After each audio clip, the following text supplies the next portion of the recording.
그런데 저는 이 말씀을 꼭 드리고 싶습니다. 우리 몸이 질서가 깨지는, 특히 한국인들이 질서가 깨지는 이유는 삼시세끼 골고루 잘 먹어라를 너무 잘 지키고 있기 때문이에요. 쌀밥을 먹어야 왠지 식사를 잘 한 것 같은 이 탄수화물도 많이 먹고 단백질도 많이 먹고 고기도 많이 먹고 또 식후에 그 식사가 바로 원인이 될 수 있다는 것을 확인해 보셨으면 좋겠습니다.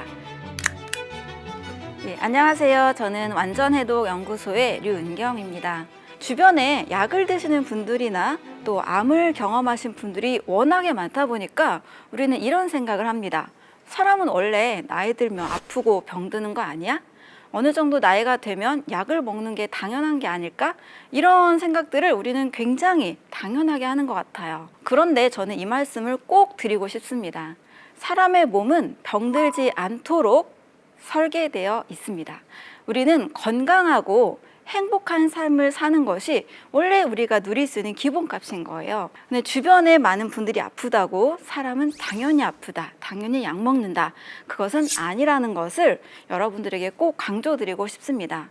마음의 편안함이 깨진 상태, 그리고 몸의 질서가 깨진 상태, 우리 삶의 어떤 균형과 질서가 깨졌을 때 병이 찾아오게 됩니다. 자, 그러면 반대로 질병을 예방하려면 질서를 회복하면 되겠죠. 이 질서를 찾는 전반적인 것이 너무나 많다 보니까 저는 오늘 이 시간에 우리 먹는 거, 이 삼시세끼에 대해서 어떻게 하면 질서를 빠르게 잘 잡을 수 있는지를 말씀드리도록 하겠습니다. 우리 몸이 질서가 깨지는, 특히 한국인들이 질서가 깨지는 이유는 삼시세끼 골고루 잘 먹어라를 너무 잘 지키고 있기 때문이에요. 특히 한국인의 문화권에서는 삼시세끼 쌀밥을 먹어야 왠지 식사를 잘 한 것 같은 그런 느낌 때문에 우리는 늘 쌀밥을 가까이 하는 문화권 안에 살고 있습니다. 골고루 잘 먹어라. 자, 이 말은요, 식사법에 대한 문제가 아니고 우리 몸속에 세포에 필요한 영양이 잘 흡수된 상태라고 할 수가 있습니다. 그러려면 어떻게 먹어야 될까? 자, 먼저 문제점은 너무 지나친 10첩, 20첩, 30첩 반상 동시에 너무 잘 먹는 식사, 이것이 바로 문제가 됩니다. 이 탄수화물도 많이 먹고 단백질도 많이 먹고 고기도 많이 먹고 또 식후에 과일까지 아주 잘 먹는다면 그 식사가 바로 원인이 될 수 있다는 것을 확인해 보셨으면 좋겠습니다. 우리 옛날에 조선시대 왕들의 수명을 보면 40대 정도로 굉장히 짧았잖아요. 우리 조선시대 왕들은 얼마나 잘 드셨겠어요? 하루 8번 드셨다라는 이야기들이 있는데요. 이 왕들의 수명이 짧았던 이유는 너무 많이 드셔서, 너무 잘 드셔서 원인이 될 수도 있습니다. 반면 굉장히 수명이 긴 왕이 있었죠. 이 영조께서는 82세로 굉장히 장수하셨고 또 그분의 식습관은 소식을 했다라는 이야기가 전해져 내려오고 있습니다. 바로 너무 지나치게 먹으면 문제가 됐는데요. 이 문제가 되는 이유는 우리 몸에 소화가 제대로 이루어지지 않은 소화불량이 됩니다. 이 소화불량을 가볍게 보면 안 됩니다.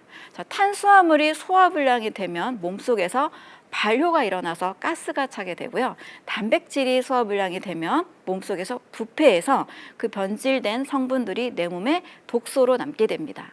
지방이 제대로 소화가 안 되면 산패가 돼서 우리 몸속에 쓰레기 같은 그런 과산화 지질이 많이 생겨서 다 독소로 작용하게 된다는 거예요. 그만큼 소화도 잘 시키는 것이 매우 중요합니다.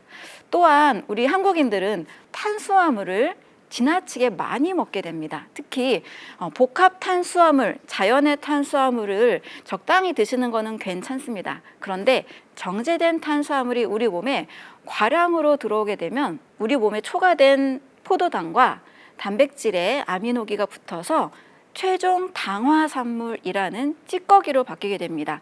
일명 당독소라고도 하는데요. 초과된 당분이 우리 몸에서 단백질과 붙어서 세포막을 변성시키고 또 세포 DNA도 변성시키면서 뭐 고혈압, 당뇨, 치매, 암, 면역 질환까지도 다양한 질병들을 만들게 됩니다.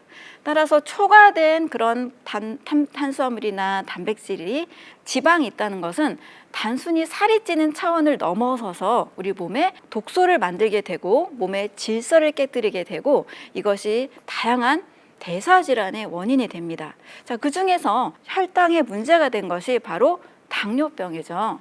요즘은 MZ세대들도 막 혈당 관리한다고 굉장히 열심히 노력하시는 것 같은데요. 단순히 당을 제한하고 또 절제하고 뭐 저탄고지 같은 식사만 하자는 게 아니고 어떠한 당을 먹어야 되는지를 말씀드리도록 하겠습니다. 자, 제가 질서가 깨진 것이 질병이라고 했는데요. 그러면 우리 몸에 이렇게 당 독소도 넘치고 또 탄단지도 많이 먹고 또 뷔페식 같이 막 다양한 음식 많이 먹어서 소화불량도 안 되고 이런 날들이 오래돼서 만성 피로가 있고 혈당 조절 안 되고 고혈압, 고지혈증이 있다. 만약에 이런 분들이 있다라면 반드시 꼭 실천하셨으면 좋겠습니다. 네, 질서를 바로 잡는 아주 중요한 식사, 그것이 바로 열매 식사입니다. 여러분, 열매 하면은 떠오르는 게 뭐가 있죠? 네, 과일이 있죠. 그리고 견과류도 나무에서 달리기 때문에 열매라고 할 수 있습니다.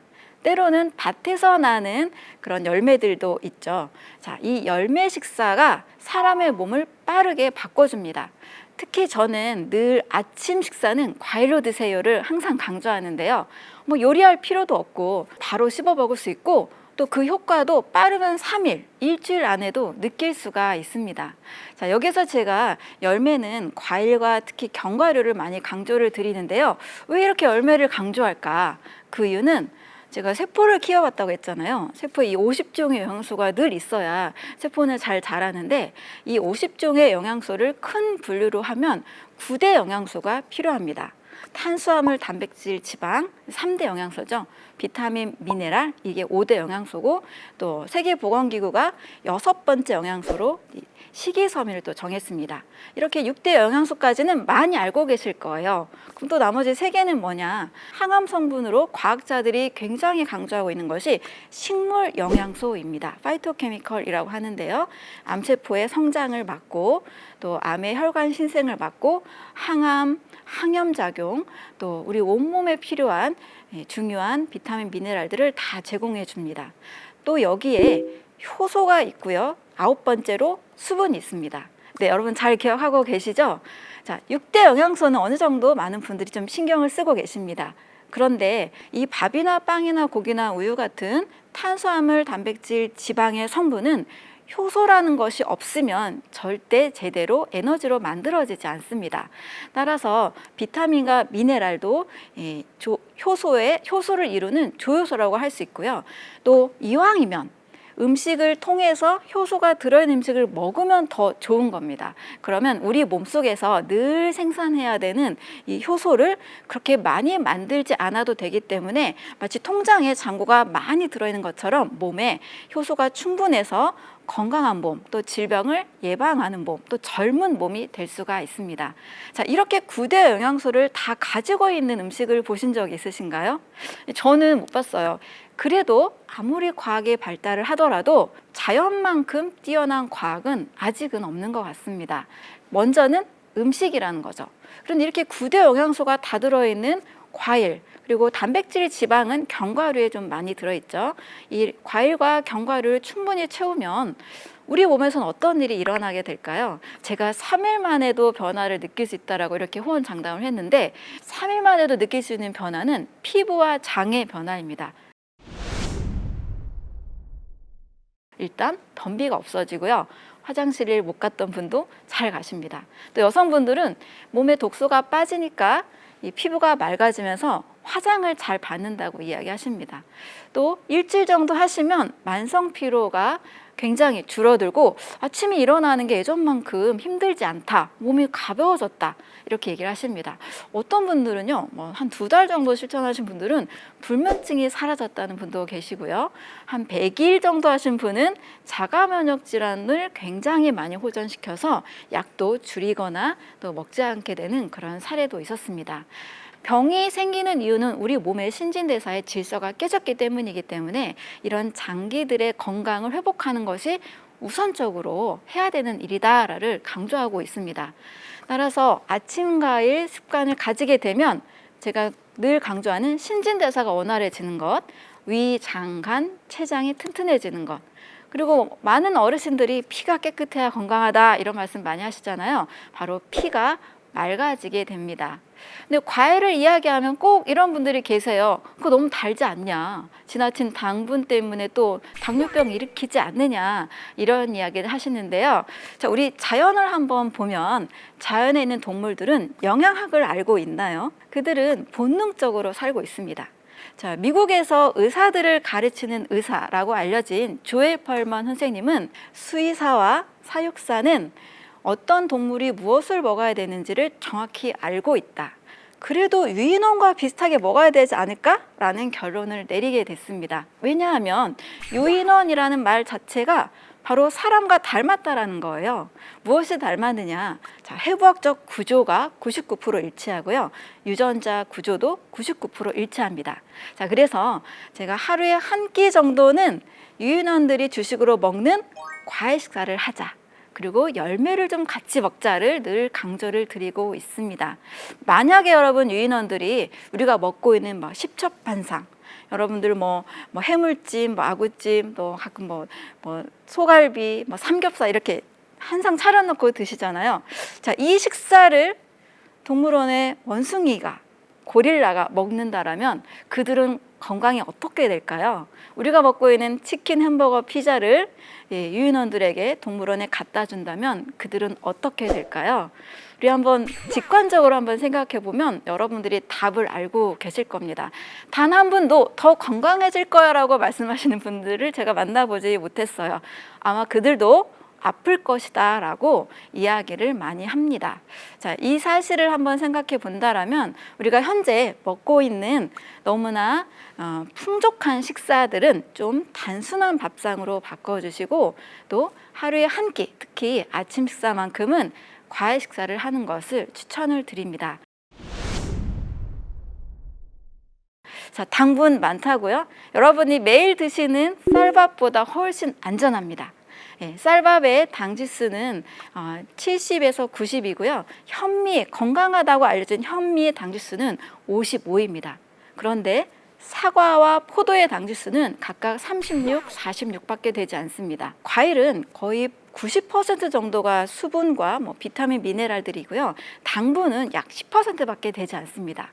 자, 쌀밥만큼 그 100g을 먹기 위해서는요. 과일을 거의 1kg을 먹어야 돼요. 여러분 1kg의 과일 먹기 쉬울까요? 제가 아침 과일은 500g 드세요 라고 말씀을 드리는데요. 하루에 1kg 정도 먹는 게 우리가 밥 한 공기 반 정도의 분량이다. 자, 이것을 기억하신다면 그동안 당뇨분들도 열심히 밥도 드시고 면도 드시고 가끔 빵도 드시고 떡도 드시는 것을 제가 봤는데요. 자, 밥, 빵, 면, 떡보다 과일의 당지수나 당분이 훨씬 안전하다라고 말씀을 드립니다. 자, 그래도 불안하신 분들은 너무 고당도 과일, 바나나, 파인애플, 망고 같은 열대 과일은 좀 당분이 많습니다. 이런 고당도 과일은 피하시고 블루베리나 키위나 오렌지, 사과 같은 당분이 좀 적은 과일을 선택하시면 조금 더 마음도 편하실 것 같습니다. 자, 앞서 말씀드렸던 레이 커즈와일이라는 나는 절대 죽지 않는다라고 이야기하고 있는 이분은 무엇을 드시면서 건강관리를 하고 있을까요? 아침마다 반드시 드셨던 것이 있습니다. 바로 블루베리입니다.